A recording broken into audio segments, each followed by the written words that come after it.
umaga po. I don't know who holds tomorrow, but I know He holds my hand. Kasi wala nakakatiyak ng kinabukasan.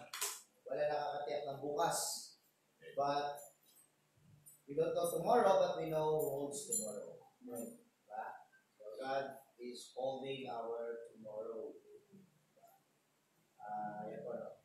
Awitin ni Papsi. Nalay niya sa Panginoon. Anniversary nila Papsi at Mamsi ngayon. Kahapon sila Pastor Neil, no? Sila Pastor Neil kahapon. Ngayon naman po ay sila Mamsi at Papsi anniversary. Yung mga nag-anniversary sa gitna ng pandemya. Tapos bukas naman ay birthday ni Pastor Neil, tama? Birthday ni Pastor Neil. Birthday ni Pastor Neil, susunod na araw, birthday ni Mayang. Sunod daw. Kaya lang kung pandemya. Wala tayong magagawa. Huwag kayo nangangasal dyan. Kaya maganda umaga po. Yung tumugtog po ng kauna-unahan natin himnal kanina, mga kapatid. Kung sa mga nakikinig, hindi kayo maniniwala. Sister Jen. Tumutugtog na po si Sister Jen. Pinilit na po talaga palitan ni Ronald na ayaw na magpapalit ko. Gusto na eh. Nag-enjoy po talaga. Sisi ko na muna. Siya na lang daw. May dala pa yung sariling songbook. Pero hindi niya naman tinitignan. Pero ang blessing dyan sa atin mga kapatid, nadadagdagan yung mga musikera. Kaya mas marami nagagamit sa ang pinaka-encouraging pa dyan mga kapatid, hindi ho natin siya tinanong. Nagpresenta siya. Ako na lang. Nagpresenta siya. Ako na lang. Sabi ko kasi, kung wala pa yung ating mga manunugtog, sabi ko kay Brother Jericho, Brother, ikaw po magpaawit. Tapos, Brother Mark, mag-gitara ka. Kapatid na ito na talaga punong-puno ng talento. Isa lang muna kaya kong tugtog. O sige, tugtog ka. Matugtog. Masaya niyang ginawa yun. Kahit nakapikit, kahit niya tugtog. Box lang yung ano. Box lang yun. Parang kunyari meron. Pero praktisado yun kahit sa dilim. Pagpagyan. Kaya nga asalin. Huwag kayo mangangasal. Amen. So, blessing, blessing yan sa atin, kahit sa gitna ng pandemya, may mga nade-develop na talento. Meron kang keyboard doon, meron kang keyboard ng computer. Tawag dito, organ, So, pwede kang pinagpa-practice. Minsan naman, ang hawak nito ay gitara, o yung palele. Ang dami gusto ng kapatid. Pero yun yung kahit marami tayong alam, pag hindi tama puso natin, baliw na. Oo, kahit sobrang dami ng alam natin, kahit tayo ay masabi natin, hindi ako contradicts tayo, pero hindi healthy yung heart natin, wala yan. So, ibig ko pumuksan natin ang ating mga Biblia sa Proverbs chapter 4, verse 20 hanggang 23. Proverbs chapter 20. Okay? So, ayan po. Sundan niyo na lang po ako. Sabi po diyan mga kapatid, my son, attend to my words and incline thine ear unto my saying. Let them that depart from thine eyes keep them in the midst of thine heart, for they are life unto those that find them, and health to all their flesh. Keep thy heart with all diligence, for out of it are the issues of life. Okay, tayo po manalangin. Aming Diyos, nakita sa lahat, Panginoon, maraming salamat po sa inyong salita. Maraming salamat sa inyong presensya po ng mga kapatiran. Dahil po, Panginoon, kami yung pangunahan sa oras ito, banal na Espiritu ito kung patuloy na magpusa. Dahil po, Diyos, patuloy na ito kung malugod namin sa pagdaan. Patawad, Panginoon, sa aming mga pagkakasalan at pagkakasalan. Yan dalangin sa pangalan ng Jesus. Amen. Ay po makakawin ng Being heart healthy. Being heart healthy. Siyempre natin pag-aralan, ano? Alam mo, sa katawan din ng tao, napaka-importante ng puso. Isa yan sa katawan na, parte ng katawan natin mga tao na kahit natutulog tayo, yung puso natin ay humihinto. O, ayan po, tuloy-tuloy yung pagtilok niya. So, blessing sa akin blessing kami ng meeting nung last Monday, yung mga pastoran dito nung Antipolo. Oo. Doon kami sa, ngayon nakita ko na yung Bethany Baptist Church dito sa Antipolo. May Pastor Rodrigo Cagimbal. Doon sa San Jose lang pala yun. Malapit-lapit. Barrio. Inuuban yun. Pero ang ganda ng lugar niya. Doon yung nagiging doon. Oo, doon eh. Ano yun, hinahanap ko pa yun. Yung pala yun. Sabi, matagal na yung kwento ni Pastor Edgar yun. Tanong ko kilala natin. Hindi ko kilala pero nakilala ko nung Monday. Kasi maganda yung fellowship ko na oras ko. Bawal yung fellowship, di ba? Fellowship. Ang dami namin, 16 kami. Pero may social distancing. So, close door meeting lang. May pwedeng picture upload eh. Baka mas ginas. Diba? So yung blessing, may mga ibang mga napag-usapan, mga napag-kasunduan. Blessing yun. Kasi habang tumatagal, mas na-develop yung grupo na ito. Mas lumalago. And then blessing pa isa, sa amin ni Papsi, nakalibre kami ng rapid test. Nakalibre kami. Ito, tusok sa akin, no? Sabi sa akin, pikit. Pikit. Wala lumalabas. Wala lumalabas dito. So, yung rapid test. Negative. Oo, negative. Pag nag-positive kami doon, lahat kami mga nasa bahay, padali kami sa Marikina Hotel. Makakainin. Oo. Tapos doon, isuswap test. Alam niyo, dalawang test na yan. Yung rapid test na yan, pagka nag-positive ka yan, padali ka sa swabbing center, PCR. Pag doon i-confirm kung meron kang virus na existing talaga sa katawan mo. So, ngayon, yung mga kasama sa bahay nung rapid test, kapag nag-positive siya, ay yun ang dadaan sa swabbing. Si brother din, ang testing na ginawa sa kanya, swabbing. Kaya lang ang result, yun ang matagal. Matagal ang result nun. Eh dati yung ginagamit na testing dito sa atin sa Pilipinas, kaya matagal yung paglabas ng resulta. Kaya kung mapapansin natin, ang paunti-unti yung nakikita natin na dadagdag na positive, di ba? Pero nung lumabas yung rapid testing na yan, bumilis talaga. Rapid eh. Rapid talaga. Kasi pagkuha sa'yo ng dugo mo, ay dadagdag pa silang chemical dun sa parang PP. Tapos, 15 minutes lang, lalabas na yung result. Oo. So, nakakakaba rin kasi hindi mo alam yung katawan mo eh. Kapag asymptomatic ka, wala kang mararamdaman ka rin. Pero ganun pa masabi ko, blessing kasi, lalo ko, na-expose din ako naman sa inyo. Hindi ko rin alam kung may virus ako. Kung nagkaroon ako doon, nag-positive ako, damay kayo. Oo, damay kayo doon kasi kayo nakakasama ko eh. Parang pa ako, sino nakakasama ko, di ba pakalanan ko kayo na. Damay-damay. Damay-damay na. Gago na ako. Pakalanan ko na kayo. Oo, kasi yun yung tinatawag na contact tracing. Sama-sama tayo sa Marikina. Fellowship ko na lang mag-service na. Fellowship lang sa akin. Yung mga nasa cruise ship nga nasa Manila Bay. Galing. Nasa ano sila talaga, yung mga kwarto nila, yung mga kwarto ng mga mamahalin, mga deluxe, mga empleyado. Doon sila naka-quarantine.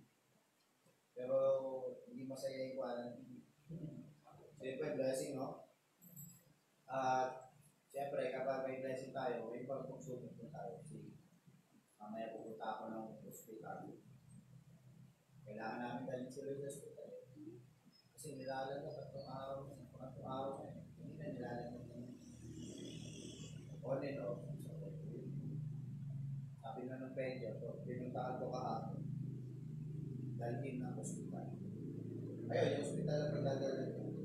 Tignan ko kung mayroong COVID patient. Pag walang COVID patient, mas safe. Mas safe. Pero nakakapagtaka kasi, ilag na, pero napakalakas. Pangalawa, lakas din kumain. Kaya lang nakakabahala lang yun. Lahat lang yung sa. Lagdat-laki sana. Wala namang gano'n eh. Lagdat-laki eh. Yung mga kakilala ko maliliit, sabi, halos makumbulsyon na, hindi pa ako lumaki. Okay? So, being heart healthy. Now, sabi dito mga kapatid, the heart, mind, soul, and body are intricately tied together. Heart, mind, soul, and body. They are tied together. Hindi mo ba sa pwede mapag-iwalay? Pag napag-iwalay, natanggal mo isa dyan, patay yan. Ano? Patay yan. So, the mind and heart are knit together in thinking, expression, and action. Heart and mind. Ano? Knit together yan. Parang nakaburda sa isa't isa. Patay. Nagkadikit sa pag-iisip, sa pag-express, at sa mga paggawa. Ano? Isa ganyan na kung ano yung nasa isip, didikta sa puso, pero sabi nila yung puso nagdidikta sa isip. Pero yung central part ng tao is brain, head, mind. Siyang magdidikta, no? Kaya pag may naramdaman dito, kinurot mo yung sarili mo, may gagana dyan, may dadalo dyan ng mensahe, papunta sa isip, masasabihin, masakit. May nararamdaman na gano'n. Now, sa puso mga kapatid, merong tinatawag tayo muna, the imaginative heart. The imaginative heart. Sabi niya sa Genesis chapter 6 verse 5, matatagpuan natin yung mga kapatid in Genesis chapter 6 verse 5, and God saw that the wickedness of man was great in the earth, and that every imagination of the thoughts of his heart was only evil continually. Now, ang makikita natin lesson dito, bakit tinawag natin imaginative heart, is this. Now, how we imagine is determined upon the spiritual condition of our hearts. No? How we imagine determines the spiritual condition of our hearts. Ano yung mga tumatakbo lagi sa isip mo at sa puso mo? Ano ba yung lagi mong na-imagine? Ano ba yung lagi mong naiisip? It determines the condition of your heart. Kung lagi nating naiisip ay makamundo, that is the condition of our heart. Tama? But if it is about the Word of God or the work of God, then yung puso natin na sa Panginoon yan. No? So yan po, how we imagine is determined upon the spiritual condition of our hearts. Now dito sa Genesis chapter 6 verse 5, ang sabi ng Panginoon, and God saw the wickedness of man was great in the earth. Sobra na. Ano? Sobra na. Grabe, sabi. And every imagination of the thoughts of his heart was only evil continually. So yun yung condition ng puso nila ng mga panahon na yun. Their imagination of their hearts was only evil continually. Ano? So, makikita natin, hindi lang nakikita ng Diyos yung mga aksyon nating ginagawa, pati yung ating mga nilalaman ng puso natin. Nakikita ng Panginoon. No? So, makikita natin dyan, yung unang puso dyan is the imaginative heart. Pangalawa is the expressive heart. The expressive heart in Genesis chapter 17, verse 17. Genesis chapter 17, verse 17. Then Abraham fell upon his face and laughed, and said in his heart, shall a child be born unto him that is 100 years old? And shall Sarah that is 90 years old bear? Alam niyo yung scenario na to, no? Yung sinabi ng Panginoon, pagkakaanak siya, magkakaanak pa sila. So, ang nangyari ganito, nag-express ang kanyang heart. Abraham carried on a silent conversation in his heart. Ano, ayan yung naging silent conversation niya in his heart. Nasabi, pwede ba ako sa edad kong ito? alam mo yung nangyayari niya sa kausapin mo sarili. Kasi nangyayari sa atin kapag madalas nung makausap ka rin yung pag nasa alanganin ka. Ganun, di ba? May mga ganun expressions tayo. Now, that is the expressive part. Now, dito po, si Abraham carried on a solid conversation in his heart. Now, sometimes sa atin mga kapatid, we carry on a conversation within instead of without. No? Within instead of without. Minsan sa atin, nagkakaroon muna tayo ng pag-uusap sa sarili natin. Ano?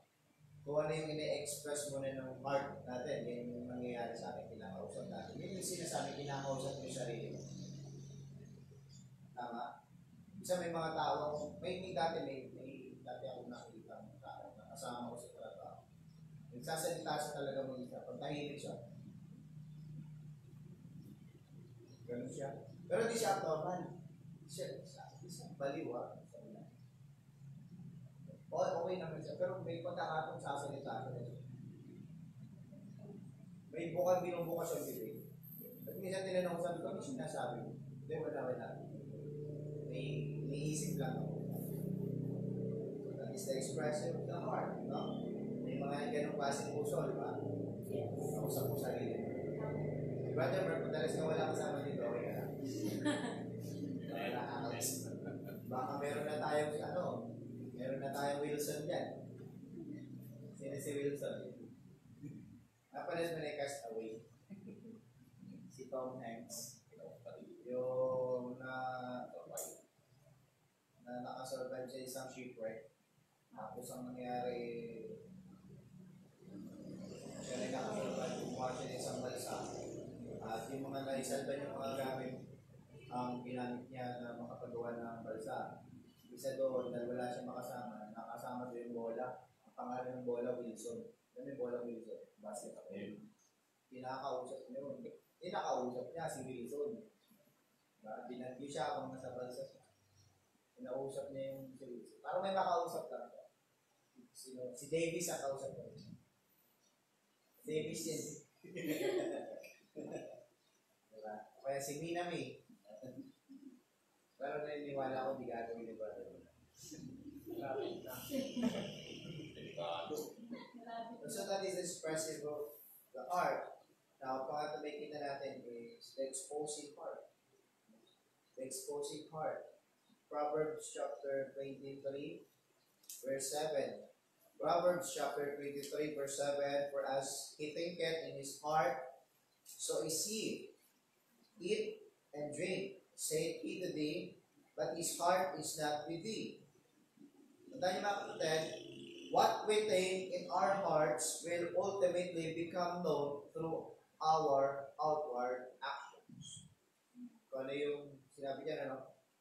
For as he thinketh in his heart, so is he. So is he. Ano? Eat and drink, saith to thee, but his heart is not with thee. So what we think in our hearts will ultimately become known through our outward action. Kung ano yung ginagawa natin outwardly, mga kapatid, that is the heartbeat of our heart. Ano? Kaya mahirap sabihin na hindi ko talaga sinasadya. Yun ang lumabas sa yung action, ibig sabihin yun ang nilaman ng puso. Ano? Kaya nga, kahit sa social media ngayon, pag nagkakamali tayo na hindi tayo nag-iisip sa mga ginagawa natin through social media, saka mo na lang marirealize mali. Kasi, mas mabilis yung pag-click kaysa sa pag-iisip. Ano? Mas mabilis yung pag-click sa pag-iisip. Ganun din po minsan sa salita, sa dila. Ano? Huwag natin hayaan mas mabilis gumalaw yung dila kaysa sa utak. Pag mas mabilis gumalaw ang dila kaysa sa utak, hindi mo iniisip kung sinasabi mo, mas malaki yung tsansa na makikitaw ka. Isip mo na tayo. Ano? So, sabi nga, think before you speak. Kasi kung ano po yung ilalabas natin, ano? Kung ano po yung iniisip natin sa ating mga puso, ano yung nilalaman ng ating puso, will ultimately become known. Malalaman yan sa paanong paraan. Through our outward actions. Diba? Kaya hindi mo minsan may kukubli kapag ayaw mo yung isang tao. Hindi mo man sinasabi na ayaw mo yung isang tao, pero mararamdaman ng isang tao na yun na ayaw mo sa kanya sa pamamagitan ng kanyang action. Bakit? That is the expressing art or exposing art. Ini-expose sa pamamagitan ng outward works or outward nating actions kung ano yung mismo yung nilalaman ng ating mga puso. Minsan tingnan nyo, kahit hindi siya magsabing ayaw niya, makikita sa kanyang facial expression na ayaw niya. Ayaw niya lang magsalitang ayaw niya, pero mararamdaman mo ayaw niya. Kaya mga kapatid, yung mga ganun, maging honest tayo kasi kahit anong gawin natin, i-expose natin. I-expose natin. I-expose yung gawin. So ngayon, dito po sa binasa natin sa verse 20. Sabi niya, dahil dalawang salita tayo makikita dyan. In verse 20, sabi niya, my son, attend to my words, incline thine ear unto my saying. Incline. Now, dito po mga kapatid, yung attend to God's word and incline unto God's saying. Sabi dito mga kapatid sa pag-aaral sa English, ito po ay tinatawag na intransitive verb. Intransitive verb. Bakit? A verb that transfers its action to an object within the sentence. So yung verb dyan, attend, and incline. At na-transfer its action to an object. Sabi din mga kapatid, no? Attend to my words.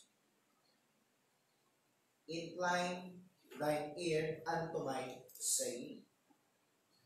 Kaya nagiging buo yung isang sentence at nagiging grammatically na tama, grammatically correct. Now, may kita natin dyan, pagdating po sa verse 21, ito po ay pinaliwanag.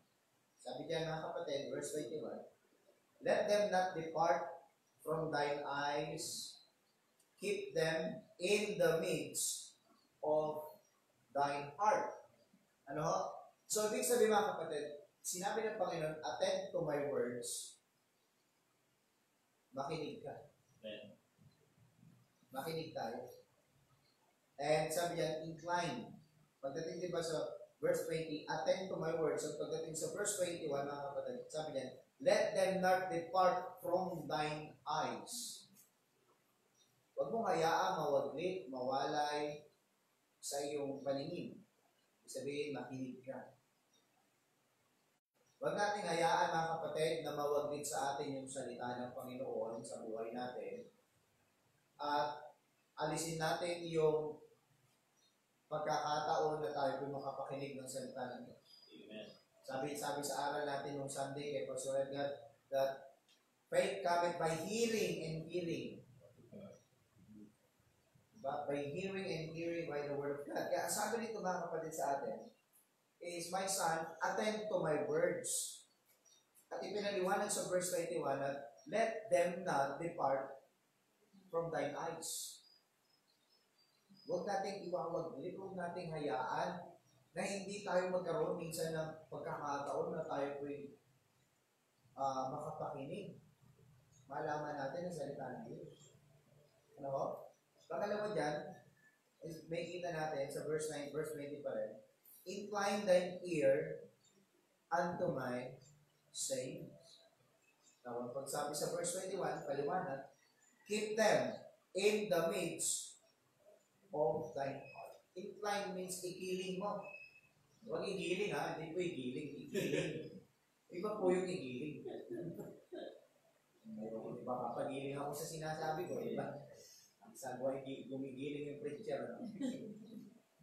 Sabi niya, incline thine ear unto my saying. Hindi lang sinabi makinig tayo. Marami kasing nakakapakinig. Pero hindi nila ini-incline o ikinikiling yung kanilang sarili sa salita ng Panginoon. Kaya sabi niya, keep them in the midst of thy heart.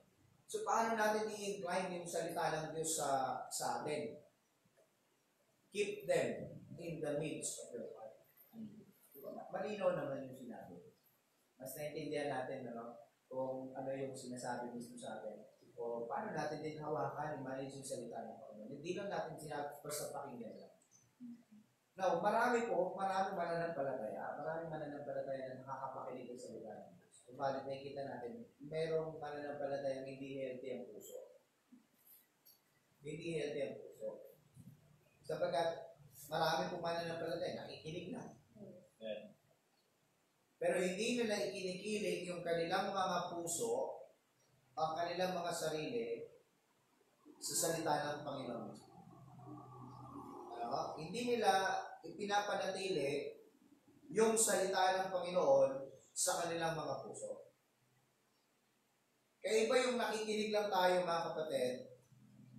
Iba lang yung hearing the Word of God and living by the Word of God. Magkaiba na narinig lang natin. Sa panahon natin ngayon, ang daming mga nagtuturo, nagsasambit, nagbibigay ng salita ng Diyos. Kahit sa radyo, makakapakinig ka, may mga verses eh. Pag nag-commercial yung MX3, merong Bible verse yun. Pag nag-commercial yung MX3, madalas na nagko-commercial, nagbibigay ng Bible verse yun. Pag nagbukas ka ng social media mo, napakadaming mga Facebook Christian din na nagbibigay ng verses nila, di ba? Uy pa ako, nilalagaw na ako. Naligo ako. Pinsing langaw dito. So yun po, makikita natin, ang daming nakakapakinig. Ngayon, ang daming Kristiyano gumamit ng TikTok. Ang daming Kristiyano gumamit ng TikTok. Pero hindi sila nag-TikTok. Ito pa, hindi sila nag-TikTok.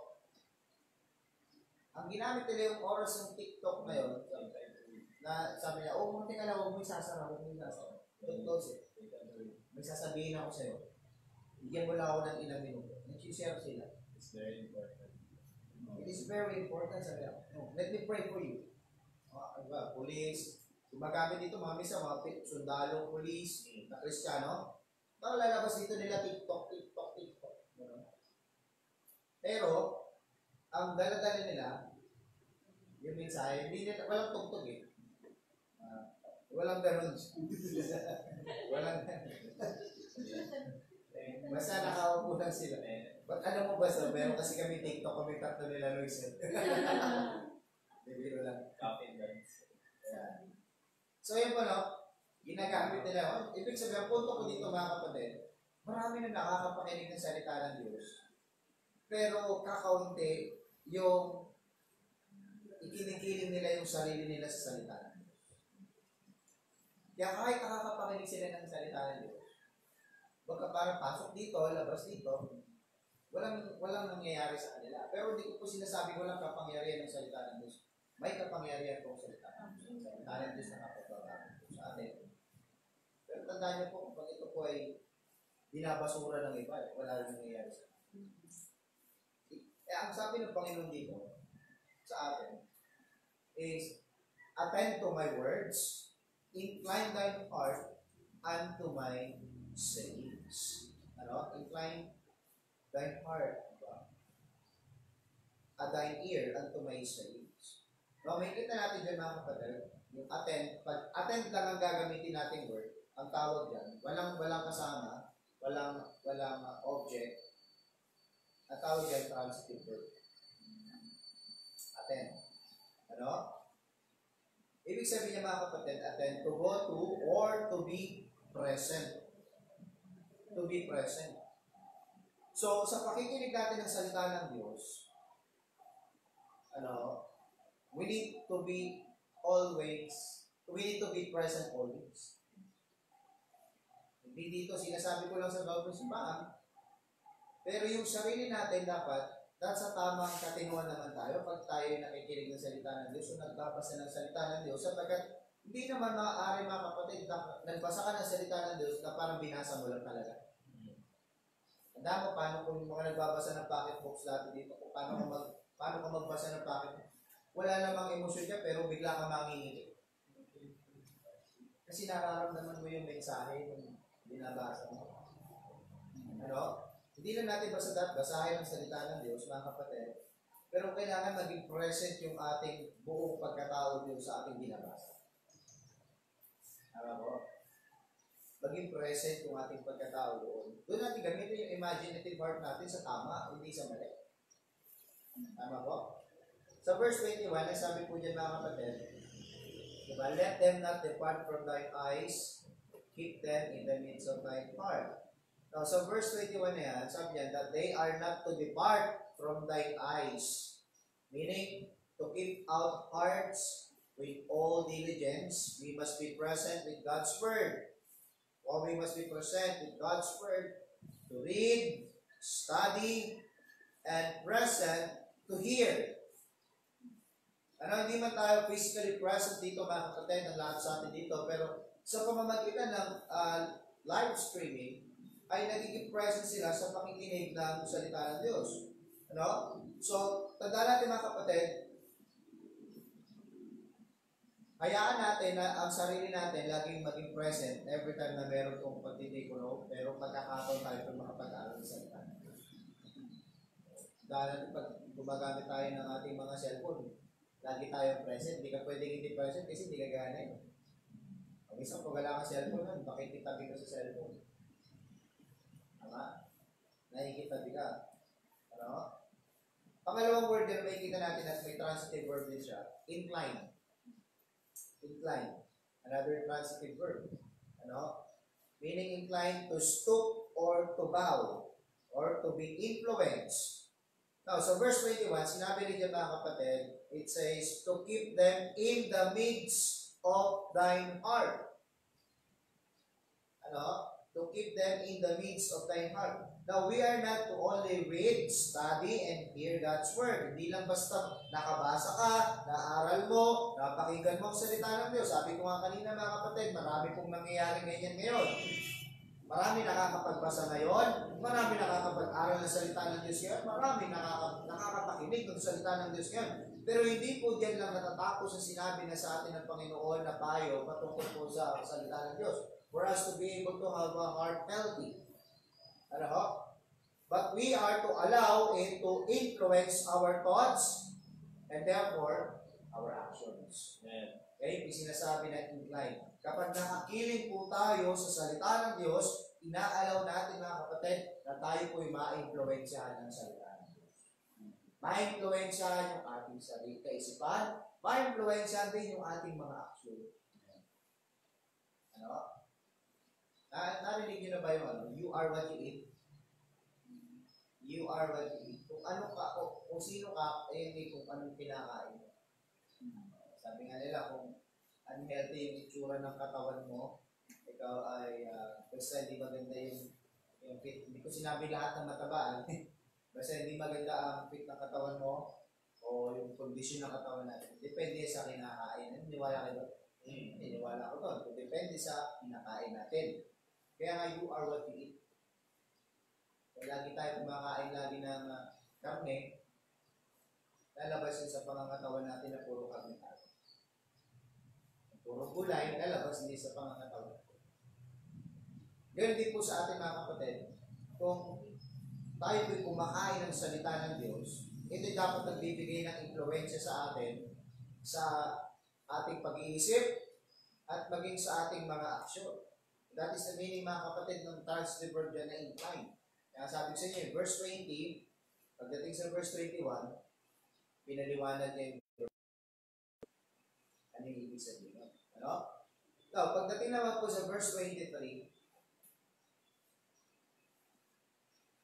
now sa verse 23, tatlong salita po yung ginamit. Tatlong salita.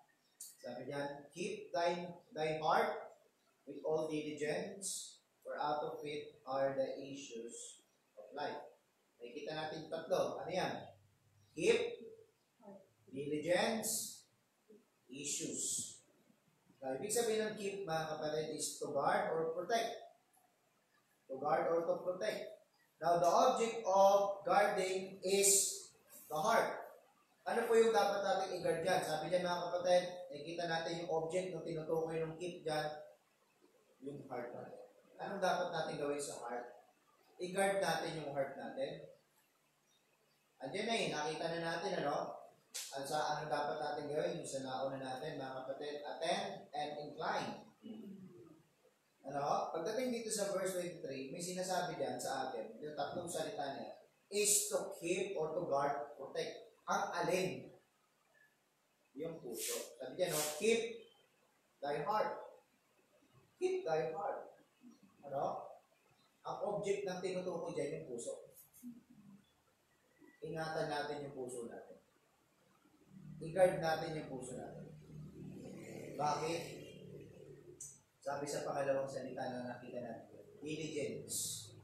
Now, the legal care of a person, party, or a contract. Now, the action of guarding is obligation. Diligent. Kailangan masigasig natin ginagawa yung pagbibigay ng proteksyon sa ating puso. Kasi, yan po ay obligasyon natin to guard our heart. Sabi niya mga kapatid sa verse 20, keep thy heart with all diligence. Hindi lang basta you just keep and protect your heart, gano'n na lang. But you need to protect your heart with all diligence. Tama? Buong pagsusumikap. Hindi tayo basta-basta tumatanggap ng mga naririnig lang natin at i-apply kagad natin ang hindi natin talaga nasisiyasan. Tama po? Tandaan niyo mga kapatid, the action of our guarding is obligation. Pag-guard natin sa puso natin. Bakit? Bakit kaya? Bakit kaya i-guard ang puso natin? Kasi, sabi niya sa pangatlong salita, yung issues. Sabi niya sa verse 23, keep thy heart with all diligence, for out of it are the issues of life. Ano? Issues to spring or to flow out, to go forth. Now, the result of our guarding is a heart of holiness. Heart of holiness. Kung patuloy natin ginaguard with all diligence yung ating puso, mga kapatid, the result is a heart of holiness. Kahit yung tumatakbo sa puso natin, yung imagination na tumatakbo sa puso natin ay na-influensyahan ng salita ng Diyos at hindi ng mundo. Tama po? Na-influensyahan yung action din natin ng salita ng Diyos because we guard our heart diligently. We guard our heart. We keep our heart diligently.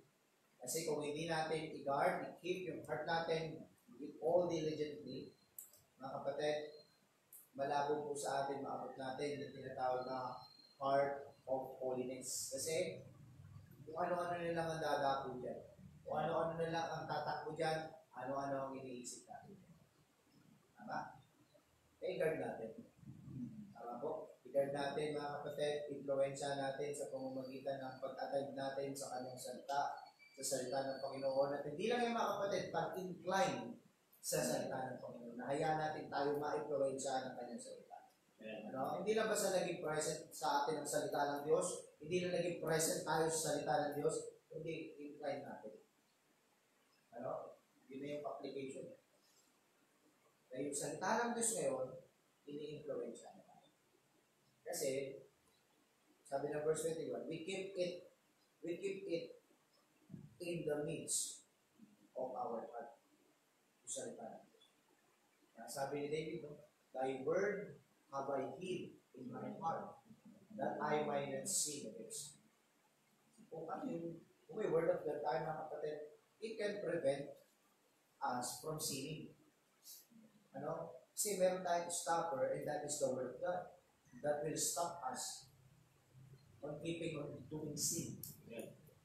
Pero once mga kapatid, nawaglit natin yung salita ng Diyos, nasimulan natin mapaniwalaan, asahan yung sarili natin, then magsimula yung pagbagsak. No? So, yung ating pinag-aralan, ano pa lang po yan? Introduction pa lang po dun sa verse na yan. Oo. Kasi, ito pa yung pinaka-topic natin. How to have, o how to be heart healthy. How to be heart healthy. Ano maging healthy? Ano? Sa physical natin, maraming mga instruction binibigay sa atin para magkaroon ng healthy heart. Siyempre, eat healthy para live long. Diba? Ano po naman dapat natin yun? Kailangan healthy yung food sa kakainin mo, balanced diet, diba? Good sleep, good lifestyle, healthy lifestyle, hindi lang good lifestyle, healthy lifestyle. Diba? May mga healthy lifestyle. Ngayon sa amin, ako, katulad namin sa amin ni Papi, meron kami mga health condition, may mga health issues kami, pares kami high blood. Ano? So, parehas may problema yung puso namin. Any moment, kapag niligtan ng Panginoon yung kanyang kahabagan sa amin, pwede na kami umuwi. Tapos na, sabi nga ni Papi, pass your paper na. Kasi meron kami parehas sa sitwasyon sa mga puso namin. May sitwasyon ka sa puso mo, mahirap na, no? Now, how to be heart healthy sa ating paglilingkod sa Panginoon spiritually? Una mga kapatid, kailangan magkaroon tayo ng regular spiritual check-ups. Amen. Regular spiritual check-ups through self-examination. Through self-examination. Alam mo, pag meron ka ng hypertension, high blood ka na, hindi pwedeng iwaglit mo yung check-up. Halos every 3 months, kailangan meron kang monitoring check. Papa-check up. At advice ng doktor dyan lagi, pag nagpapa-blood camp ka. Pagka-blood camp mo na malibaw, nagpa-blood camp ka yan, bibilang yan, magpigre-reseta yan ng gamot. Pag nakalam niya mataas, ano yung mataas doon, bibigyan ka niya ng reseta. Pag sinunod yung reseta, sasabihin sa'yo ng doktor, balik ka after 2 months. Tapos iba-blood camp ka ulit. Itignan yung development. Kapag may development, tutuloy lang yung gamot. Tapos pumabalikin ka ulit after 3 months. Ganun po yun. Tuloy-tuloy ang punto ko mga kapatid, magiging magkakaroon pa rin ng healthy heart kahit may karamdaman na gano'n kung regular po yung check-up. Ganun din po sa ating bilang isang mananampalataya mga kapatid. Kung meron tayong regular check-up through self-examination, possible po sa atin na magkaroon po tayo ng heart healthy. Lahat tayo dito, alam natin yung nangyayari sa sarili din natin. Pero kung hahayaan na natin na may nararamdaman na tayong hindi tama at hindi natin i-examine ng maiyan, pwede mag-lead sa atin sa ikababagsak natin. Tama po. Tama? Tandaan niyo mga kapatid, sabi ng Jeremiah chapter 17 verse 9, sabi ni Jeremiah chapter 17 verse 9, the heart is deceitful above all things and desperately wicked. Who can know it? Kaya na kailangan napakahalaga po ang puso natin ay binabantayan din natin. We guard it. But we keep our hearts, we keep thy heart with all diligence. Because the heart is deceitful above all things and desperately. Kahit sa buhay natin piskal, ang puso kapag yan napagod huminto, patay ka eh. Higil yan. Walang pinipiling oras yan. Minsan gabi, hihinto yung puso. Ano? So, ang puso natin, konting 0.1 second lang na huminto yan. Ang laki nung difference. Ang laki nung pakanan. So, nung chinek up ko yung puso ko, meron akong tinatawag na sinus bacardia.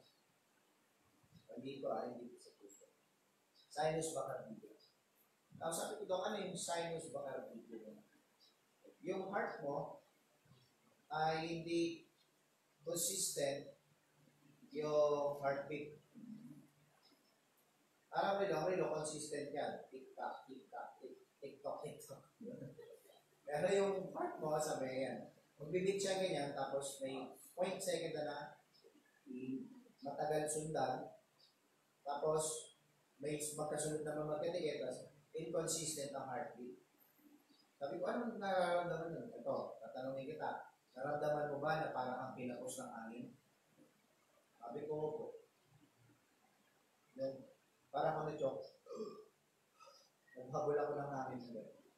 Ganun po yung pakiramdam. Yun yun. Ngayon, pag yun ang tuloy-tuloy ka. Nabi sa akin. Higa ka. Pero yung actually, yung hinto ng heart mo, papauli na. Sobrang 0.6 second lang yung hinto niya. Pero naramdaman mo agad na parang tinaos mo. So ilang beses ko naramdaman yun nung hindi ako nagagamot, hindi ako nag-check up, hindi ako nagtitim mo pag bantay sa akin na ayaw ko. Pag matutulog ako, tagal. Parang nag-chok na ako rin. Sa lalim na ng hinga. Diba? Nararamdaman ko na yun. Yung sleep apnea na yun. Dapat ka akong magpatingin. Dapat ko na magpa-examine. Kasi maaaring ang atake sa akin na depression. Eh, pero pwede ko na pala ikamatay yun. At sabi na sa akin ng doktor, may anak ka ba? Meron ko. Mahal mo yung anak mo. Mahal ko po. Gusto mong makita pa lumaki yung anak. O syempre po, sundin mo tong payo. Sundin mo tong payo. Sabi niya. Grabe yung doktor na to. Nananakot ka. Yahay ng Panginoon, di pa ako nakakapagpa-blood chem ulit dahil ng lockdown. Dapat nagpapa-check up ulit ako. Wala eh. Na-expired na lang yung card ko. Sayang.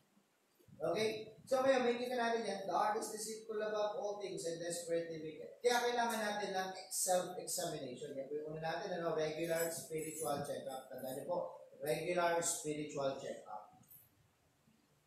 Hindi natin dapat i-check up yung kapwa natin, yung sarili natin. Baka minsan sa kakapunan natin, sa kapwa natin, hindi tayo okay. Tama? Kaya self-examination. Saan? Self-examination of salvation. Kaligtasan. Ano yung questioning ko yung kaligtasan ko? Hindi, ito po yan, sabi ng 2 Corinthians.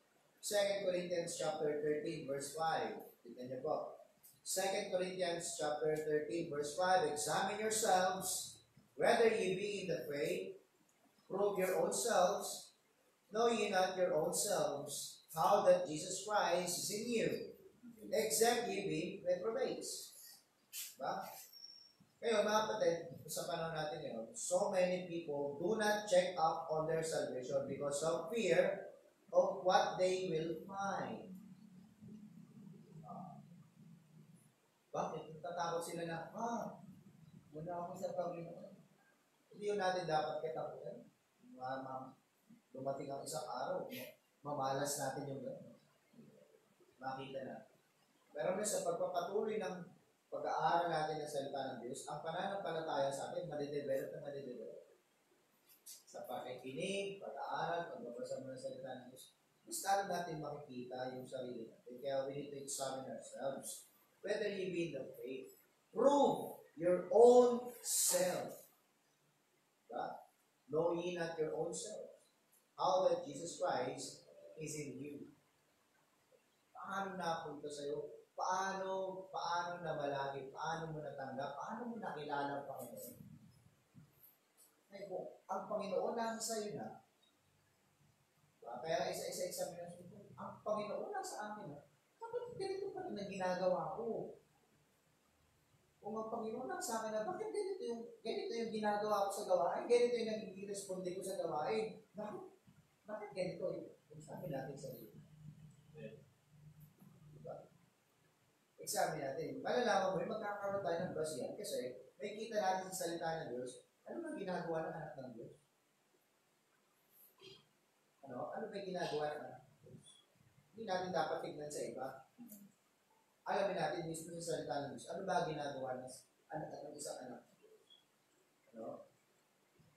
Self-examination of salvation. No, hindi ko po sinabi pagdudahan ng kaligtasan ng Panginoon, but self-examination. Examine. Examine natin. Diba? Tanong yung sarili. Pangalawa mga kapatid is self-examination of spiritual walk. Spiritual walk. In 1 Corinthians chapter 11. 1 Corinthians chapter 11 verse 28. Sabi niyan, but let a man examine himself, and so let him eat of the bread and drink of the cup. No? Sa panahon natin mga kapatid ganito, no? Sa panahon natin, pwede na natin i-check yung blood pressure natin. Pwede natin i-check yung tinatawag na pulse rate natin. Pwede. And syempre sa atin din, bilang isang mananampalataya, we can also check our own spiritual well-being as well. So kahit sino po sa atin dito, pwede natin matutunan paano kumuha ng vital signs. Ano po yung mga vital signs yan? Una, blood pressure, temperature, body temperature natin, yung ating pulse rate, yung pulse rate natin, at saka yung paghinga mo. Pag ang nurse, di ba mapapansin natin, pag pinursuan tayo ng nurse dito, hindi niya nakatingin yung pulse yung nurse. Nakatingin yung nurse sa orasan, sa balikat mo. Hindi niya sasabihin kasi na i-check ko yung breathing mo kasi kung kontrolin mo yun. Okay ba? Hindi. Habang binibilang niya yung ilang beat na meron ka sa isang minuto, nakatingin sa balikat mo. O hindi sa balikat mo dito ganda. Sa chest mo. Tapos kasabay nun, pagkatapos magbilang isang minuto, bibilang sa ulit na isang minuto na lang para sa dali mga veterano kasabay nila. Dali magbilang. Tapos kukunin yung temperature mo, blood pressure mo, at mapapagbasin ka kung may problema ko. Pwede i-check, di ba? May self-examination. Paglabas pa lang yan, vital signs pa lang. Now, in our spiritual walk, pero din mga kapatid, pwede rin. Kaya sabi yan, but let a man examine himself, and so let him eat of the bread and drink of the cup. So we need to examine our spiritual walk. Kamusta po yung paglakad natin sa Panginoon? Kamusta yung gawain natin sa Panginoon? Tama? Ngayong lockdown, kamusta tayo bilang isang mananampalataya? Mananampalataya ka pa rin ba? Oo. Mananampalataya ka pa rin ba? Kasi examine natin maigi. Tignan natin maigi, suriin natin maigi mga kapatid. Kung hindi tayo naging mapagbantay sa ating mga puso, noong una pa lang mga kapatid, hindi yung problema ng ating Panginoon, problema ito. Problema natin yun. Kasi binigay na ng Diyos yung kanyang kautusan, yung kanyang commandment, ang gagawin na lang natin, susundin na lang natin. Kaya hindi ko tanggap, ulit ko lang ito, no? Hindi ko tanggap ang sinabi ng balis, may problema sa simbahan. Kayo yun sa'yo may problema. Tama? So yan po, no? Self-examination sa ating salvation, sa ating spiritual life. Kailangan yan mga kapatid. Sunod mga kapatid, meron din regular spiritual check-up by God. Kanina, self-examination, sarili natin. In-examine natin yung sarili natin. Inobserbahan natin yung sarili natin. Bineditate natin. Nagmuni-muni tayo. Now, I believe ito dumamlak na ito, napakaba ng pagkakataon natin sa sarili natin. Nagmuni-muni tayo. Nag-meditate tayo, no? Pangalawa mga kapatid, may regular check-up din, o regular spiritual check-up din by God sa ating Panginoon. Ano? Tandaan nyo, God's examinations are comprehensive. Bakit? Una niyang ini-examine sa atin is the secret of the heart. Amen. The secret of the heart. In Psalm chapter 44, verse 21. Psalm chapter 44, verse 21. Shall not God search this out? For He knoweth the secrets of the heart. No? Alam ng Diyos ang sikreto ng ating mga puso. God knoweth, kaya kahit hindi tayo nagsasalita ngayon o nagiging honest man sa lahat, God knoweth the secrets of the heart.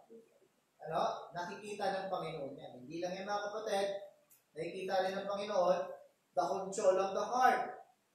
Ano? The control of the heart in Psalm chapter 26 verse 2. Sabi dito mga kapatid, Some examine me, O Lord, and prove me. Try my reins and my heart. Sabi ni David mga kapatid, examine me, O Lord, and prove me. Nakikita niya rin mga kapatid, ini-examine niya rin yung kanyang regular check-up, the control of the heart. Sabi ni David mga kapatid, prove me, try my reins and my heart. See? And not only that, mga kapatid, is the leading of the heart. The leading of the heart. Alam ng Panginoon, yung check-up na yan, ano ba yung namumuna dyan sa puso niya? Ano? Psalm chapter 139, verse 23 hanggang 24. Psalm chapter 139, verse 23 hanggang 24. Search me, O God, and know my heart. Try me and know my thoughts. And see if there be any wicked way in me, and lead me in the way everlasting. Lead me in the way everlasting. So isa po yan sa check-up ng Panginoon. The leading of the heart. And not only that, mga kapatid, is the imagination of the heart. The imagination of the heart. Sinesearch din ng Panginoon yan. Chine-check up din ng Panginoon yung imagination ng ating mga puso. In Proverbs chapter 23, verse 7, for as he thinketh in his heart, so is he. Ano? So is he, mga kapatid.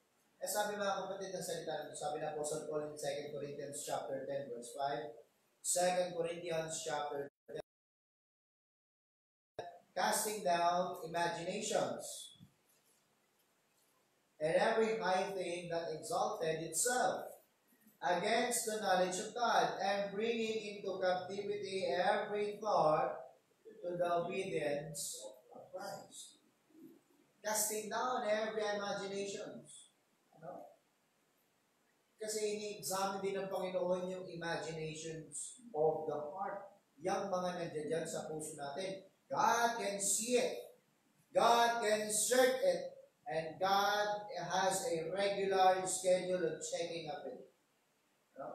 Nakita niya nga doon sa Genesis chapter 6 verse 5, di ba? Sabi niya rito ng Panginoon, and God saw that the wickedness of man was great in the earth, and that every imagination of the thoughts of his heart was only evil continually.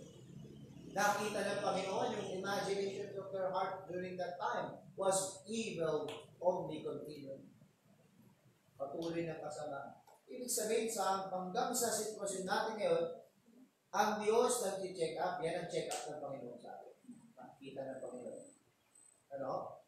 At sabi ko nga kanina mga kapatid, kung ano yung nasa puso natin, dahil meron po tinatawag na exposing of the heart, ini-expose niya kung ano yung nasa puso. At hindi yan mo ako. Hindi mo yan naitatago. Ano? Kaya sabi ko, madaling sabihin kasi sa isang tao, tanongin mo siya, mahal mo ba talaga Diyos? Sa kabila ng ginawa niyang pagtalikod, hanggang ngayon nakatalikod. Sa dami ng ginawa ng kabutihan ng Panginoon sa kanya, tanongin mo, mahal mo ba talaga Diyos? Madaling sabihin, oo. Pero sa kanyang ginagawa, taliwas. Diba? Having the form of godliness but denying the power thereof. Amen. Yan yung klaseng tao na yun. Sabi ng Panginoon, sa mga tao, nagmamahal at sasabi, yes, you love me, pero hindi mo mahal yung sa kapwa mo na nakikita mo, iwala. So, sa tunay na nagmamahal sa Diyos, mahal niya rin ang church. Ang madali sabihin, mahal mo ba Diyos? Oo, mahal Diyos. Pero ba't wala ka sa church? Kaya kasunod na tanong, nag-test ka ba? Mahirap mag-pretend. So, mahirap mag-pretend. Ano na, hindi normal yung makapag-backslide ka ng napakadaming beses. Kasi hindi ka lumalago, hindi ka lumalago. At hindi ka lumalago, maaaring hindi naging receptive ang heart mo sa katuruan ng Panginoon o hindi mo talaga ini-incline yung salita ng Diyos. Or incline thine ear. Hindi ka na-influensya ng salita. Bakit delikado yun? Bakit delikado? Sabi ko pinakamahirap siya yung nag-iisip na ligtas na siya. Iniisip niya sa sarili niya, ligtas na siya, Pero sa patotoo ng salita ng Diyos, sa katotohanan ng salita ng Diyos, kapag in-examine tayo, taliwas doon sa pagkakahubog, sa pagkatawag sa amin. Kaya sabi ni Apostle Paul, walk worthy in the vocation na kung paano tayo dito. Kailangan tayo mananampalataya. Umakma tayo ng mananampalataya. Amen. Tama? Kristiyano tayo. Dapat si Kristo sinusunod natin. Hindi mundo. Kasi making friends with this world is making enmity with God. Grabe talaga. So, sabihin mo, kung mali ako, hindi ko naman salita, but that is the word of God. Sabihin, mali ako. Mali ka pa. Judgmental ka. Yan na.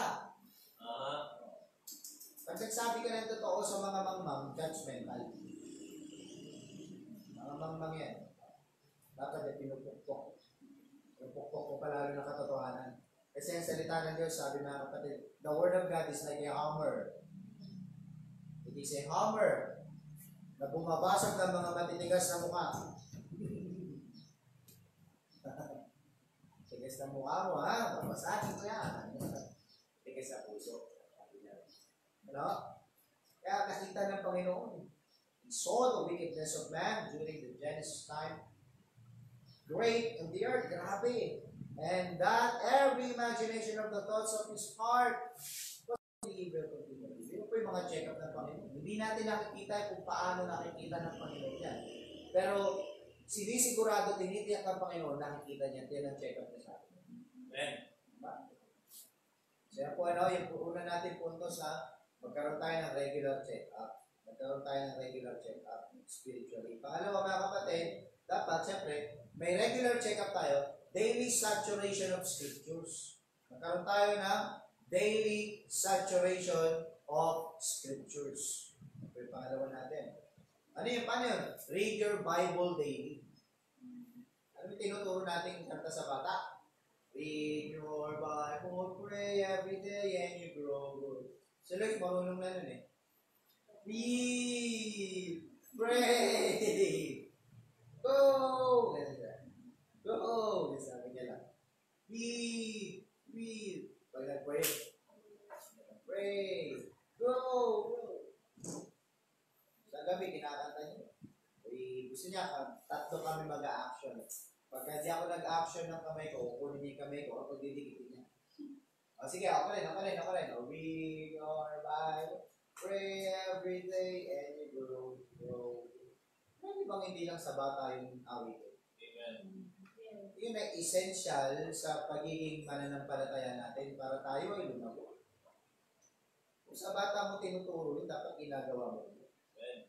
Para magkaroon tayo ng healthy heart, daily saturation of scriptures. Read your Bible daily. Read your Bible daily. Now, kung paano mo itrato yung cellphone mo, ganun mo itrato yung Bible mo. Tama? Kung paano mo itrato yung cellphone mo, ganun mo itrato yung Bible. Sa cellphone mo, lagi ka nag-aabang ng bagong message. Sa cellphone mo, mahaba yung oras na ginugugol mo. Sa cellphone mo, pag naiwan mo yung cellphone mo, binabalikan mo. Yung cellphone mo, hindi yan nalulobat. May power bank ka. Tama? Yung pag-aalaga sa cellphone mo, maganda. Maalaga talaga. Sa totoo nga, ganito, no? Mas mahal pa yung cellphone natin kaysa sa Bible natin. Pagka bumibili tayo sa cellphone, tinitignan natin yung specification, di ba? Oh, maganda. Good price. Wait. Pag nakita mo yung Bible, ang ganda-ganda nung palit ng Bible. Pag nakita mo yung presyo, pero nga dyan, 300. Ito, di ka naman kaya bumili nito, pero pasalamat ako po sa radyo. Ganda ito binigay. Meron pa ako dyan isa. Malaki din. Diyan din. Gusto mo rin? Yan. Meron daw makabili ng cellphone ko. Mahal eh. Nagbibigay naman. Oo. Nagbibigay naman. Okay. kaya ng Bible, dahil binibigay sa akin yung Bible, pati cellphone binibigay sa akin. Na may magbibigay ulit sa akin. Amen. Amen. Di pa pinapanganak. Di ba? Dali natin lagi kung lagi natin dala-dala yung cellphone natin, pero yung Biblia natin, hindi natin dala-dala. Tama? Pag nakalimutan natin yung cellphone natin, babalikan natin. Ganun din sana yung Biblia natin. Pag nakalimutan mo Biblia mo, bumalik ka. Sa akin buhay Kristiyano, hindi ko pa nagawa yun. Pero yung cellphone ko sa kawalit ko, cellphone, wallet, lisensya, maraming beses ko na naiwanan. Napunta ako na probinsya, wala akong lisensya. Amen. Saan yung lisensya ko? Nasa Maynila. Kinabahan ako pa uwi. Pero yung salita ng Diyos, never kong kinalimutan. Kasi essential yan sa akin. Essential yan. No? Yung cellphone natin, ginagamit natin pag may emergency, tama? Nagagamit natin pag SOS, nagagamit natin ngayon, may flashlight na. Alam mo, na-invento na yung cellphone na may lighter. Cellphone na may lighter, ano? Cellphone na may electric fan, cellphone na may aircon, lahat na eh. Andyan na eh. Cellphone na meron ng tools. Hindi na. Gagamit na yan. Okay, susunod, no? Kasi meron ng cellphone na nag-update ng pulse rate mo at heartbeat mo, saka ng beat. Nag-check na. Susunod, makakita na tayo ng mga ganong klase cellphone na meron ng clipper, ahit, meron ng smartphone yun. Diba eh, ganun talaga. Ibig sabihin, gusto nila halos ilagay na sa cellphone lahat. No? Tapos lalagyan na yan ng Capsule Corporation kay Bulma. Andiyan yung closet mo. Nakaibig lang sa cellphone mo yun. Andiyan na yung gamitan mo. Andiyan na yung bahay mo. Andiyan na lahat eh. Nasa cellphone na lahat. Sakit pa uwi. Diba? Sana mga kapatid ko, paano mo itrato? Paano kailangan mo for emergency? Ganun din po salita ng Diyos. In emergency cases, meron din pong sagot ang salita ng Diyos sa atin. Itrato natin. Alamin natin. Tama? Spend more time. Magkaroon tayo ng sanayin natin sarili natin, sabi natin, 5 chapters a day or more. Para di mabigat, simulan mo 3 chapter a day. 3 sa old, 3 sa new. Pag nasanay ka na, 5. Pag nasanay ka na ulit, 10, dagdagan mo. Basta kukulangan mo. Kapatid, magbasa ng 10 chapter a day, wala pong 1 oras. Nag-cellphone tayo, tagal ng battery life natin. Halos malawot, ang tagal na oras. Walang 1 oras magbasa ng 10 chapter isang araw. Maniwala ko ito. Ano? Isipin mo ito, hindi ka kakain. Pag hindi ka kumain, manghihina ka. Physically, pag hindi tayo kumakain, physically, manghihina tayo. Kung hindi ka kumakain, spiritually, kapatid, ano mangyayari? Manghihina din tayo. Sanayin natin. Sanayin natin, mga kapatid. Ano? Kailangan natin i-saturate ang ating mga sarili ng salita ng Diyos. We need to meditate the scriptures daily. Ano? Ngayon, pagdating sa cellphone, di ba? Inaanit tulad natin sa cellphone yung Biblia. Pag meron ka ng cellphone, pag may bago, dahil mabagal na yung cellphone mo, kailangan mo mag-update. Lalo ginagamit mo sa trabaho mo yung cellphone mo, di ba? Pagka, wala pong problema sa mga nag-update ng cellphone. Okay lang yan. Kung minsan kasi sa atin dito, karamihan sa atin dito, ginagamit sa trabaho. Kaya kailangan nila mag-update ng cellphone. Kasi minsan hindi na applicable. Kagaya ni Mamban, yung mga gadget ni Mamban, popongs na eh. Kung hindi nakikinig si Mamban, luma na talaga eh. Ang problema sa ngayon, lalo sa field niya ngayon, kailangan niya ng bagong gamit. Oo. Kasi yung laptop niya na ilang taon na, naku po, umayaw na eh.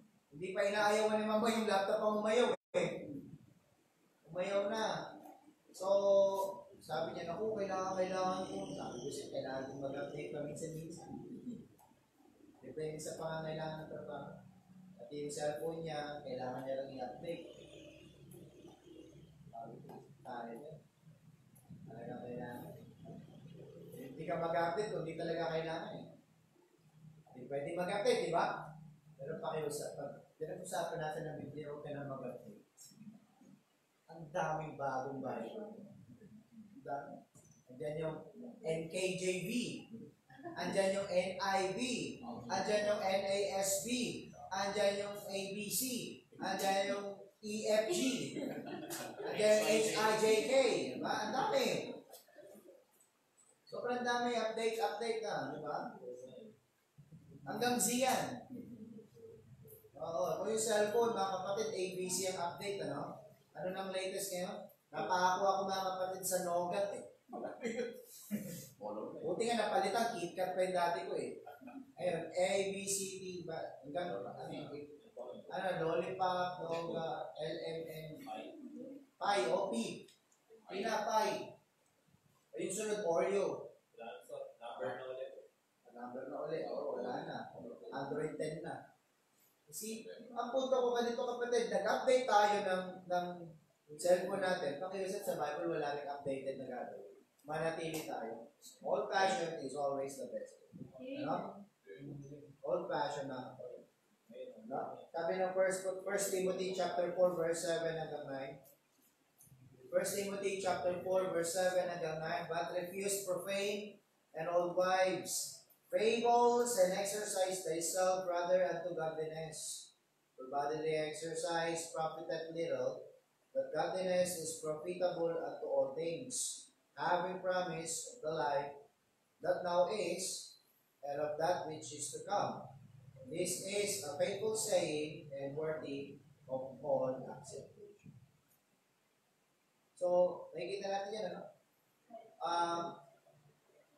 Saturate ourselves with the Word of God. No? Pangalawa yan. Pangatlo, learn to eat healthy through spiritual meditation. Para magkaroon tayo ng healthy heart. Ano? Learn to eat healthy through spiritual meditation. Sabi ni Job chapter 23 verse 12. Job chapter 23 verse 12. Neither have I gone back from the commandment of his lips. I have esteemed the words of his mouth more than my necessary food.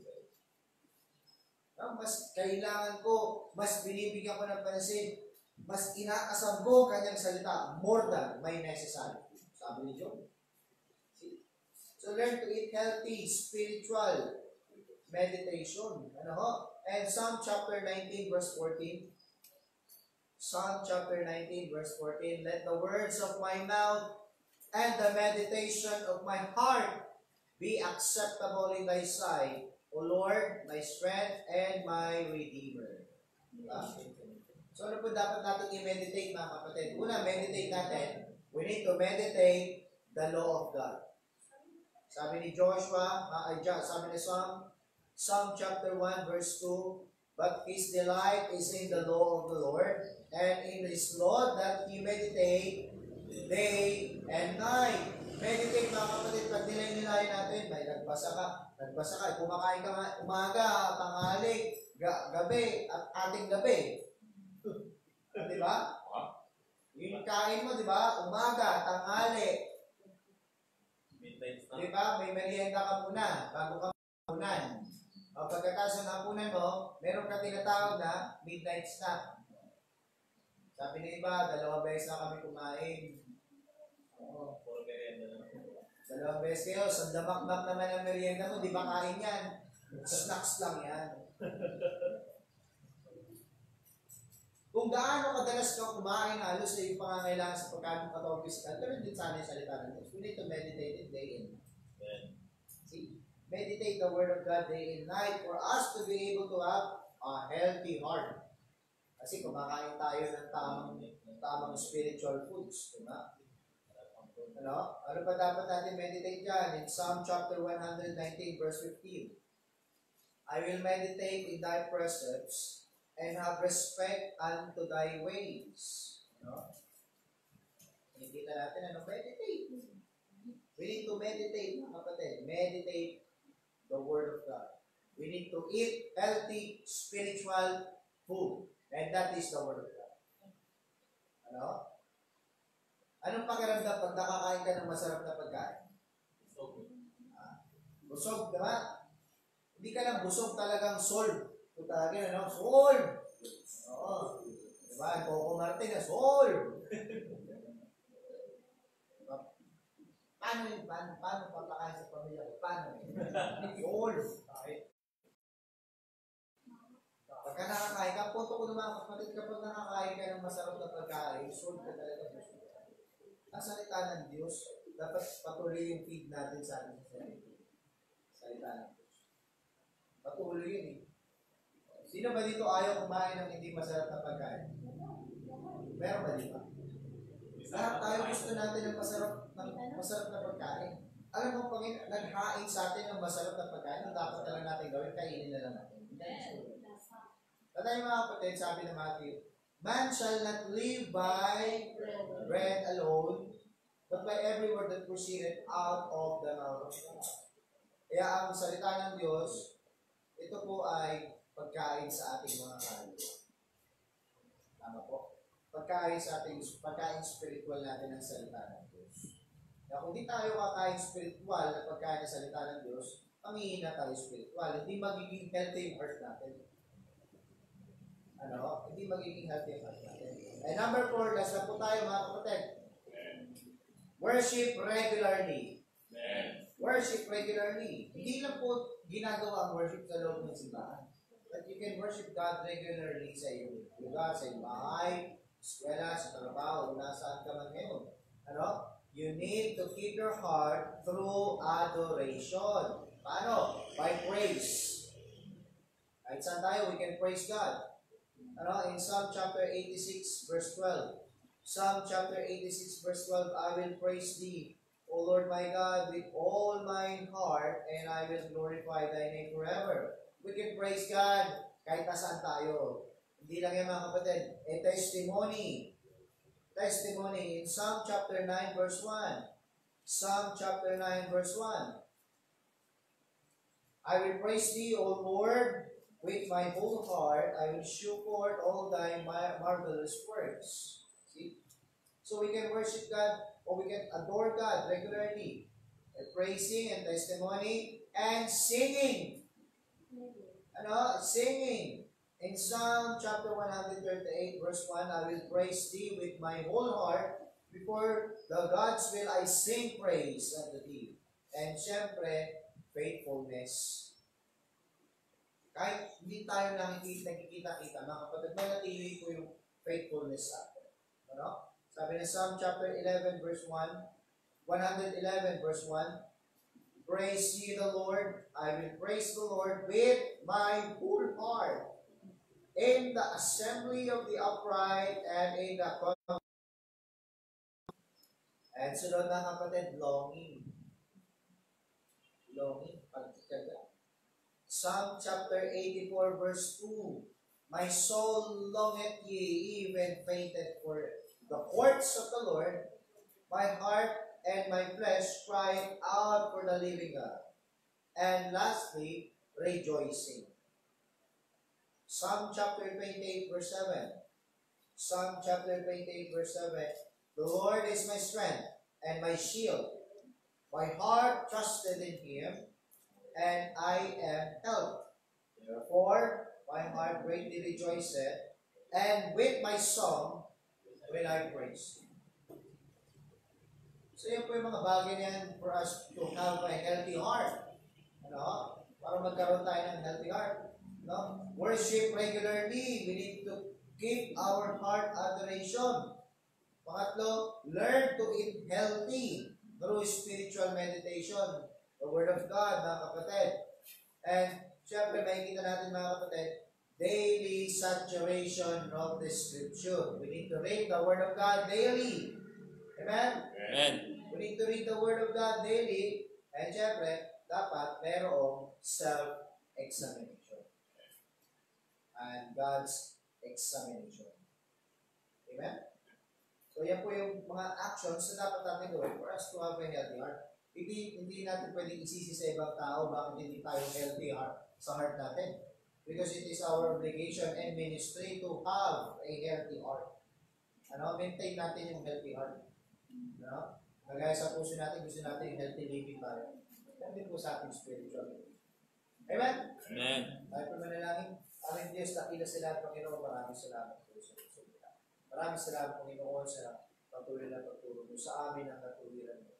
Maraming salamat sa pagpapaalala mo sa amin ng Diyos para magkaroon kami ng healthy heart. We need to do these several things, Panginoon, na nakita namin at tagpuan namin sa iyo. Maraming salamat, Panginoon, sa review at sa pagtutuloy sa amin.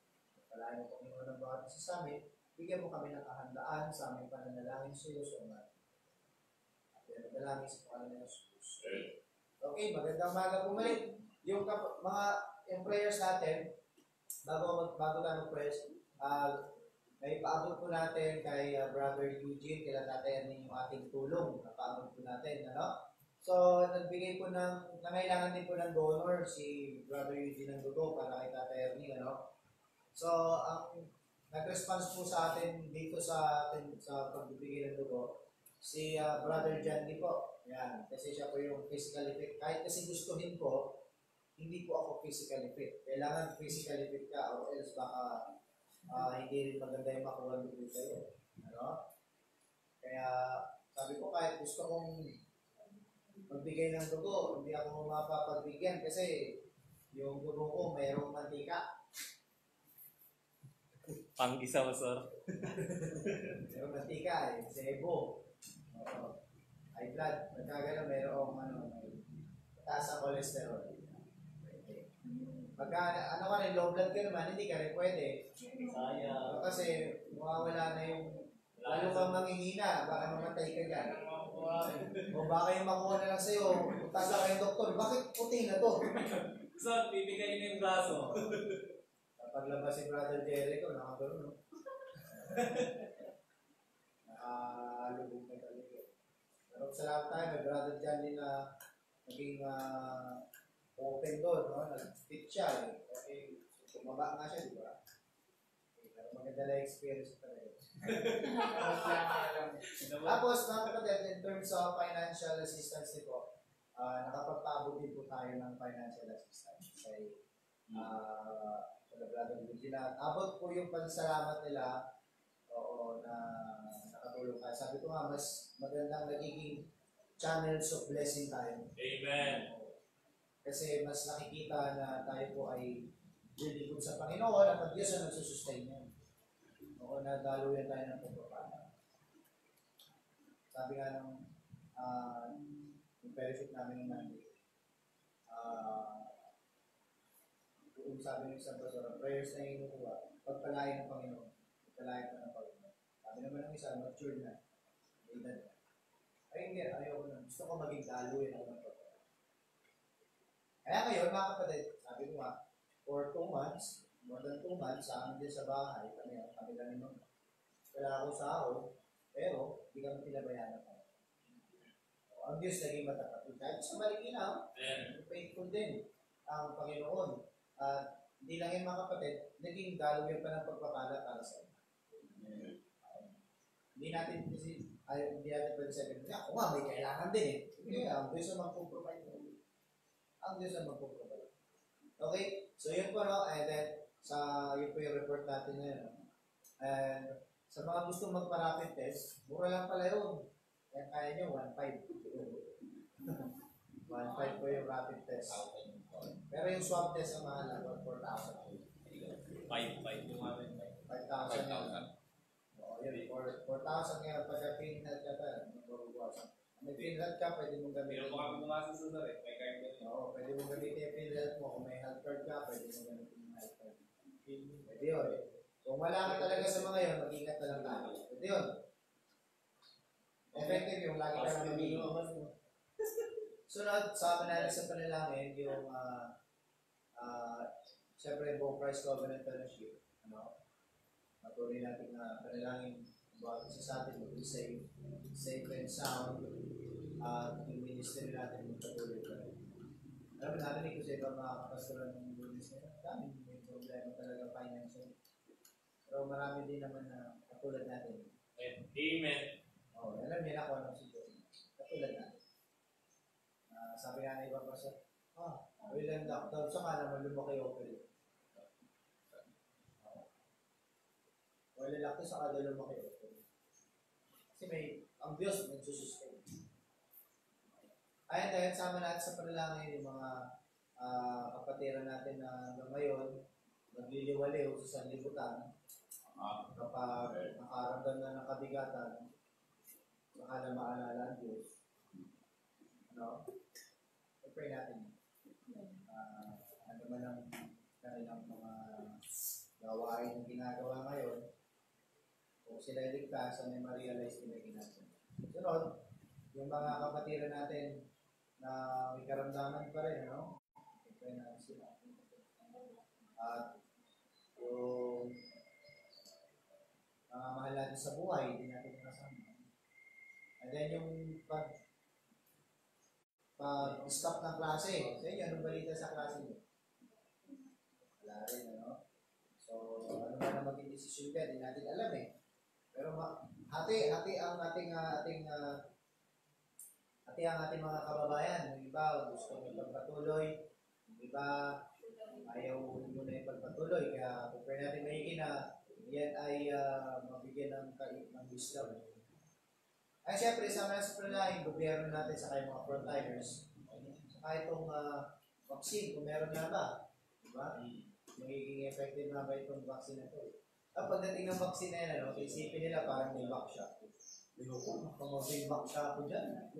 Yung matagal inaantay, yung wala pa matagal inaantay. Nung dumating na, isipin nila, parang may back shot. Makamamatay tayo. Hindi. Pray natin. So, pagka natin isipin na, ako, Mark of the Beast kagad. Yan po ang usapan ng matatanda ng mga pastor ngayon. Pinagtatanong nila. Kaya tayo, inaaral natin eh. Aralin natin. Ano nga ba talaga? Mark of the Beast. Way back, how many years ago na yun? More than 100 years ago. Ang dami ng ganyang prophecy. Ang dami yun. Ibig sabihin, noon pa. Kung sasabi Antichrist, ang dami na nila binansagan ng Antichrist. So, next month, magsisimula po yung National IT System. Sa mga nabigyan ng SAP, yan po magsisimula yan. Kasi yung information nyo sa mga nagbigay ng SAP, yun ang gagamitin na ilalagay sa National IT System. 6 months na yun. Okay? So, yun po, And then, sama nyo po sa panalangin, this coming Saturday po, This coming Saturday, prayer meeting natin, di ba?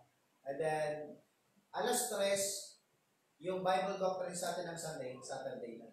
Ito, sunod ka. Alas 3, yung mga available, mag-join kayo. Yung naputol na discussion, itutuloy pa. Di pa kasi tapos yun. Mahaba pa yun. Yung end times na yun. So, nasa introduction pa lang tayo ng pag-aaral. So, tutuloy yung pag-aaral na yun sa Sabado, alas 3. Nakapatid, alas ko sa inyo, alas 3 sa Sabado, yung ating Bible doctrines discussion about last days. Last days. Okay, hindi kayo makapanood, mapapanood nyo naman sa replay. Hindi kayo makaka-interact. PM na lang sa replay. Okay po. Ay, sama niyo po sa panalangin sa amin, si Baby Lois. Mamaya pupunta ako ng St. Victoria. Tignan ko doon kung may COVID patient doon. Kung wala, gawa kami ng paraan para maitawid namin siya doon.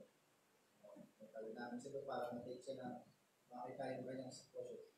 Hindi ko kasi pwedeng dalhin lang dito dahil wala naman siyang pedya dito. Pedya niya nag-uwi. Kaya, sama niyo po sa panalangin. Hindi ko alam. Sana ano lang. Laki lang. Oo. Tingnan mo yung symptoms ng dengue. Yung symptoms kasi ng dengue, continuous na mataas na lagnat. Yung papanuray ko. Mataas talaga. Ito kasi, nakataka yung lagnat niya, on and off. Grabe naman siya umubutsip. So possible, kailangan ma-check yung kanyang ihi at dugo para makita kung may infections doon. Pag babae kasi malaking possibility lagi may PI, o diaper kasi. Kaya, yun po, ano rin yun, rapid test rin. Oo, iyak yun. Kinuha na naman ng dugo dito yun, saka dito. Lahat ng daliri niya, tinusok. Kinuha dito. Siyempre, sana. Huwag masyado magastos. Oo. Basta maging safe lang, okay lang. Basta maging safe. Oo. Yun lamang po, sa amin po yung prayer namin yung naman. So, kapag okay ngayon, may biyahe namin. Either ngayon o bukas, biyahe namin. Observa namin. Nakailang araw na kami sa video. So, sino may prayer request? Dito sa atin. Wala, o dyan sa... Kay Lois lang po yung nakalagay dito sa Bambani. Answer prayer na lahat, ha? Okay, so wala na po. Tayo po muna lang. Aming Diyos na kila sa lahat ng Panginoon, maraming salamat sa inyong katutihan, sa inyong pagpapala, sa inyong nakabagan pagbibiyan. Maraming salamat Panginoon sa patuloy na pag-extend nyo sa amin ang abad. Sa araw-araw, sa pagbibigay nyo ng proteksyon, sa pagkakalog nyo ng mga pangangailangan natin. Maraming salamat Panginoon sa kasiyahan ng fellowship namin sa iyong salita at sa mga bagong natututunan sa iyong salita. Sa amin natin tuklasan, nakikita namin at ito'y may katotohanan. Maraming salamat Panginoon sa pagpatuloy na kayo'y maaalalay sa amin, bibigay ng pag-iingat sa araw-araw. At po sa kalagitnaan ng pandemya. May Panginoon namin kung binababa kami sa sarili. Nilalapit namin Panginoon sa sitwasyon po ng buong Christ Covenant Fellowship. Mga kapatiran po ng Christ Covenant, patuloy mong pagpalayan spiritual, physical, at financial. Patuloy bayan sa araw. Mga na kanilang ginagawa mo, ito po mag-ingat sa kanya. Dalayan ko rin po mga kapastoran, Pastor Edgar, ng family, Pastor Nilan ka ng family ko. Patuloy mong sustain kanilang pangailangan, Panginoon, pagpalayan ng kanilang mga ministries, at patuloy bigyan ng wisdom na natin sa akin. Dalayan ko rin, Panginoon, mga mahal namin sa buhay, patuloy mong pag-ingatan sa mga oras na pagkabayan sila. Dalayan ko rin, Panginoon, mga kapatiran namin na patuloy na ngayon ay nagliliwaliw sa kibutan, hindi po maalala ang gawain mo, hindi ka po maalala sa noon. Dalayan ko po Diyos. Ikaw po magpaalala sa kanila. Sila po usigin nyo, bagabagin, at bigyan ng pagpapaalala sa iyo. Kaya pinawa maaalala na po sa kanilang mga buhay. Dalayan ko rin Panginoon, mga gobyerno, mga frontliners, na patuloy bigyan ng wisdom sa kanilang mga pagdedesisyon patungkol po sa pandemya. Nag-ingatan po sila ito. Dalayan ko rin Panginoon, vaccine, kung mayroon na darating para po sa pandemya na ito po mga dito. Dalayan ko rin Panginoon na ito rin po mga po sa mga gawain na aming gagampanan sa darating na Sabado sa aming Bible Doctrine Class. Pangunahan sa mga gawain namin sa Sabado prayer meeting at Sunday meeting. O Diyos, patuloy ito po ang mga sa amin. Patuloy na ito po ang mga sa amin at nagbigat sa amin. Kaya ito po, may mga karamdaman po physical, patuloy mong bigyan ng kagaling. At sa akin po dyan na kay Bibelo sa hospital po, mag-protein sa amin. Maraming salamat sa Diyos at natin ang dalangin sa pangalan ng Diyos. Amen. Amen. Maraming salamat po. Magandang umaga po. Keep safe everyone and God bless.